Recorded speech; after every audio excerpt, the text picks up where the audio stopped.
Israeli Prime Minister Benjamin Netanyahu has said that his country will not withdraw its forces from the Gaza Strip. Netanyahu added that he won't free the thousands of Palestinian prisoners held by Israel. During the speech, he reiterated his aim of an absolute victory. Netanyahu's comments come amid talks of a potential ceasefire. Earlier, Hamas had said that it would not accept any ceasefire proposal short of Israel's complete withdrawal from Gaza. Meanwhile, Hamas has said that it has received and is studying a new ceasefire proposal. Reports say the proposal involves a three-stage truce. During this, Hamas would first release remaining hostages and then the bodies of hostages that have been killed. This marks the most serious peace initiative in months. Senior Hamas leader Ismail Haniyeh said he was going to Cairo to discuss the proposal. At least 11 people, including 4 children, were killed in an Israeli strike yesterday. Israeli strikes hit a residential building in the central Gazan city of Deir al-Balah. The dead and the wounded were taken to the nearby Al-Aqsa Martyrs Hospital. According to Gaza's health ministry, the death toll in the region has crossed 26,000 and more than 65,000 have been wounded. Disguised Israeli forces killed 3 people in a hospital in the occupied West Bank yesterday. Footage shows members of an undercover unit disguised as medics and other civilians. The Israeli military said that one of those killed was about to carry out an attack. Hamas has claimed one of the dead as a member. Meanwhile, the allied faction, Palestine Islamic Jihad, claimed the other 2. The World Health Organization has called on countries to resume their funding for the United Nations Relief and Works Agency for Palestine refugees. The UNRWA said that it would not be able to continue operations beyond February if funding is not resumed. Several countries stopped funding the agency after allegations by Israel that some of its staff were involved in the October 7th Hamas attack. Russian attack drones hit civilian targets in Ukraine's second-largest city, Kharkiv, yesterday. 3 people were injured in the attack. It also triggered a fire and caused damage to apartment blocks and infrastructure. The Indian Navy rescued 2 Iranian fishing vessels that had been hijacked by Somali pirates this week. The INS Sumitra patrol vessel rescued 17 Iranian crew members aboard one boat early on Monday. It responded to another distress call to free 19 Pakistani nationals on another vessel. Since last month, Somali piracy has seen a resurgence in the Indian Ocean. This is following years without a major attack.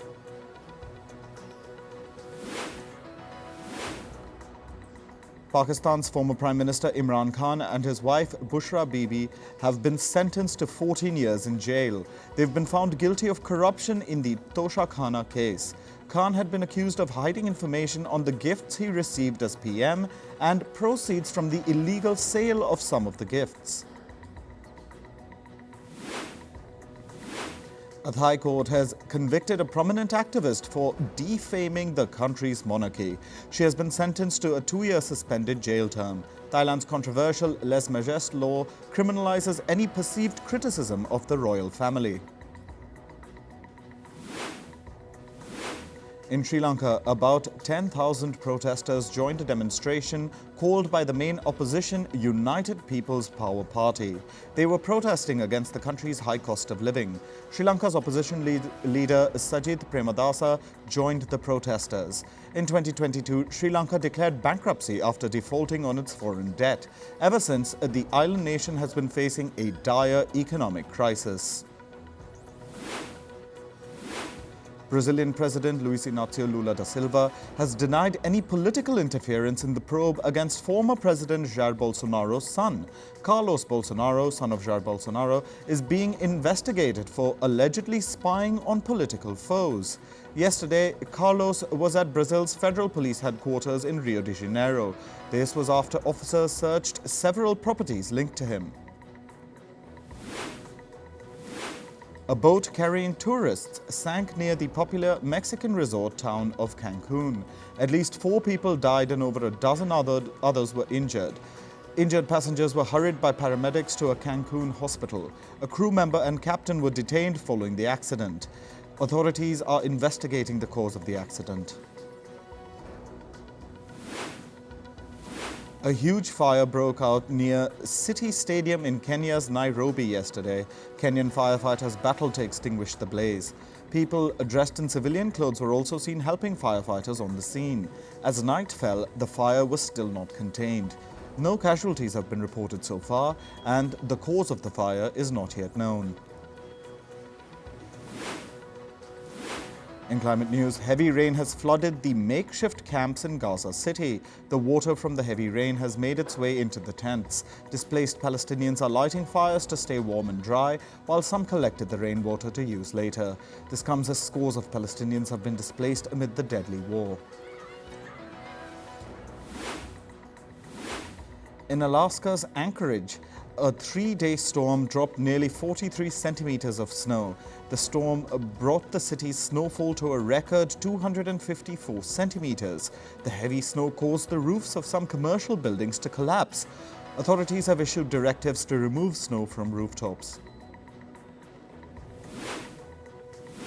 Thick fog is causing operational disruptions at several Chinese ports. Some ports have suspended traffic until sea visibility improves. An orange alert has been issued in port cities like Bihai, where visibility decreased to less than 200 meters. An orange alert is issued for dense fog. Meanwhile, over 100 airports have issued haze and snow warnings. Torrential rain in Peru has triggered a landslide in the capital city of Lima. Several houses and buildings have been buried in mud. Locals are using shovels to dig ditches to divert the floodwater from near their houses. In La Oroya city, a bridge was engulfed by an overflowing river. Brazilian authorities carried out a large-scale cleanup of the Cubatão and Seco rivers. This was after a truck accident caused a toxic chemical spill in the water bodies. Workers removed barrels of acid from the accident site. The Seco River supplies water to the southeast Brazilian city of Joinville. South African authorities are trying hard to control a wildfire raging near Cape Town. The fire began on the 29th of January, fueled by hot and dry weather. Residents of nearby coastal towns were evacuated by authorities. Out of 6 wildfires that broke out, firefighters have managed to extinguish 4. In 2023, Greece set a new record for wind, solar and hydroelectric energy output. Last year, 57% of Greece's energy output was produced by renewable and hydroelectric plants. The rest was produced from oil, gas and coal. That is according to the country's power grid operator. Greece has shut down most of its coal-fired power plants to phase out coal by 2026. On to business and tech news. The International Monetary Fund has raised India's GDP forecast for 2024 to 2025 to 6.5%. The IMF expects India's economy to remain strong for the next couple of years. The upward growth revision comes ahead of the country's interim budget. The Indian government will present its budget in Parliament tomorrow. Earlier, an Indian Finance Ministry report said that the growth rate in the next financial year may be close to 7%. Meanwhile, the IMF has also raised its global growth forecast for 2024. The upgrade is based on greater resilience in the US economy. The agency also noted that inflation is falling faster than expected in most regions. However, the IMF has called on China to come clean on how it plans to address its property woes. American courier firm United Parcel Service, or UPS, is planning to cut 12,000 jobs this year. The move aims to save $1 billion for the company. This comes after UPS ratified a contentious contract with labor unions last year. The contract offered higher pay to its employees. Payments firm PayPal is reportedly planning to cut about 2,500 jobs this year. This is about 9% of the company's global workforce. The laid-off employees are expected to be notified by the end of the week. Canadian crude pipeline operator Enbridge is laying off 650 workers. This represents 5% of the company's 12,000 workforce. The company said that the cuts will begin in February and will be completed by March 1st. Enbridge operates North America's biggest oil pipeline network. A United Airlines executive has blamed the Boeing accident on a lack of skilled workers in the aviation sector. The airline's executive vice president has said that there is a widespread shortage of skilled workers after COVID-19. That is because most senior officials have retired and not many are joining the industry. Earlier this month, a door panel blowout incident raised safety concerns regarding Boeing's 737 MAX jets. A U.S. judge has nullified Elon Musk's $56 billion pay package from Tesla. The Delaware court called the compensation quote-unquote unfathomable and unfair to Tesla shareholders. Musk's 2018 pay package was reportedly the largest compensation plan in corporate history. Alphabet has reported lower than expected advertising revenue in the fourth quarter. Google's parent company reported ad revenue of over $65 billion. This is lower than analysts' expectations of $66 billion. Alphabet's shares fell 4% following the result announcement. Alphabet is facing tough competition for ad funding as it competes with Facebook, Instagram, and other online platforms. Microsoft's shares also tumbled yesterday after its quarterly result was announced. The company's revenue and profits were above market expectations. However, its massive spending on artificial intelligence disappointed investors. The company forecasted further expenses of up to $15.9 billion in the current quarter. Universal Music Group has stopped licensing its content to TikTok. This comes as the music label is discussing a renewed agreement with the social media platform. The Universal Group is asking TikTok for appropriate artist compensation in their new contract. It says TikTok's proposed artist compensation rate is a fraction of what similar social platforms pay. On to the world of sports, we begin with cricket. India recorded another thrilling win at the ICC Under-19 Men's Cricket World Cup. The former champions dominated New Zealand, securing a resounding 214-run win in their opening match of the Super 6 stage. The star of the match was batter Bushra Khan, who scored his second century of the tournament. Soumya Pandey was also at his best with his left-arm spin, picking up 4 for 19. Moving on to football, where the Africa Cup of Nations is turning into a tournament of upsets. Morocco have become the latest giants to get toppled after they were defeated by South Africa 2-0. Both goals for South Africa came in the second half, and Ashraf Hakimi missed a penalty for the Atlas Lions. In the Asian Cup, South Korea came back from the dead to beat Saudi Arabia 4-1 penalties, entering the quarter-finals. Second-choice goalkeeper Jo Hyun-woo was the hero for South Korea for saving penalties in the shootout. South Korea will now face Australia in the last 8. Arsenal climbed to second in the Premier League with a 2-1 win against Nottingham Forest. Goals from Gabriel Jesus and Bukayo Saka maintained the Gunners' title push. This was Arsenal's first away win since December, taking them to within 2 points of Liverpool. They will now clash with the leaders at home on Sunday. According to a report published by FIFA, football clubs worldwide spent a record $9.63 billion on international transfers in 2023. This surpassed the previous record set in 2019 by more than $2 billion. The latest figure represents a 48.1% increase compared to 2022, when transfer spending began to climb up again after 2 years of belt tightening due to the COVID-19 pandemic. In the NBA, the Boston Celtics held off a ferocious second-half rally to beat the Indiana Pacers 129-124. The Eastern Conference leading Celtics cruised into the lead, bolstered by the return of Tyrese Halliburton. After a brief comeback by the Pacers in the third quarter, the Celtics regained control in the fourth and bagged the victory.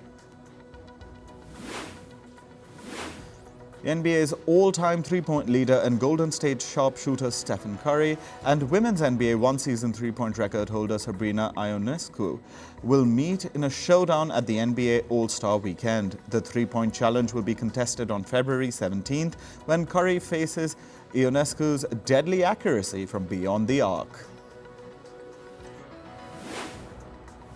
On to golf. Rory McIlroy says PGA Tour triumphs at venues such as Pebble Beach and Riviera will be devalued in the absence of two-time major winner Jon Rahm, who defected to LIV Golf. The four-time champion added that it's more important to complete a merger between LIV and PGA Tour than it is to sort out punishments for defectors.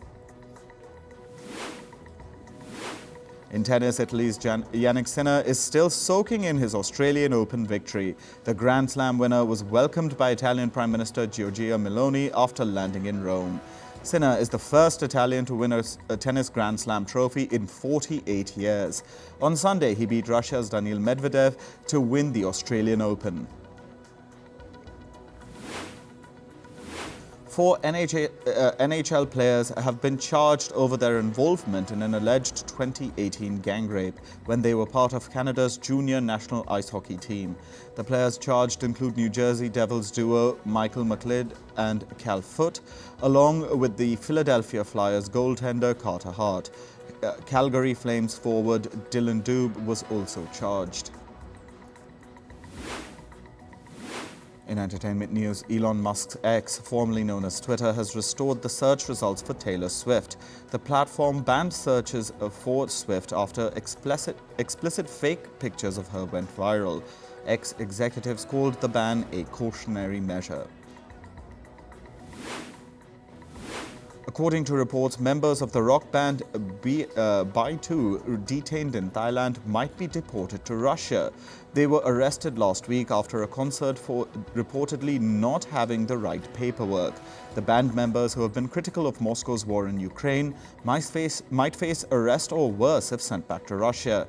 The band, which originated in Belarus, is one of the most successful in Russia. Stray Kids, a South Korean boy band, will headline the British Summertime Festival this year. The group says it will be an honour to perform for the first time at a UK festival.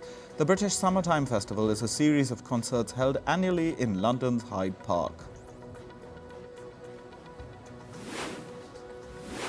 American singer and songwriter SZA will be performing at the Grammy Awards this year. She's also the top nominee this year with 9 nominations in the bag. Artists like Joni Mitchell, Dua Lipa and Luke Combs will perform as well. The 66th annual Grammy Awards will take place on the 4th of February. Legendary singer Bob Marley's family feels that his biopic will revive his legacy. Marley's son Ziggy hopes that his father's message of One Love spreads through the film. The biopic, titled Bob Marley One Love, will hit theatres on the 14th of February. The film has been produced by his wife and children, along with Brad Pitt as the executive producer.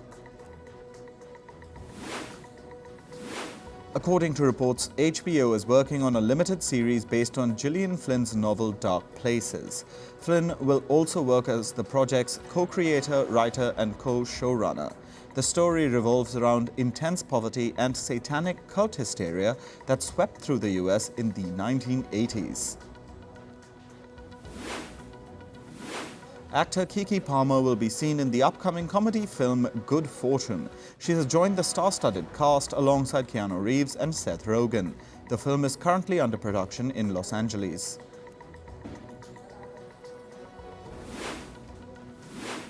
House of the Dragon star Millie Alcock has been roped in as Supergirl for the upcoming James Gunn film Supergirl, Woman of Tomorrow. According to reports, she may also appear in the upcoming film Superman Legacy.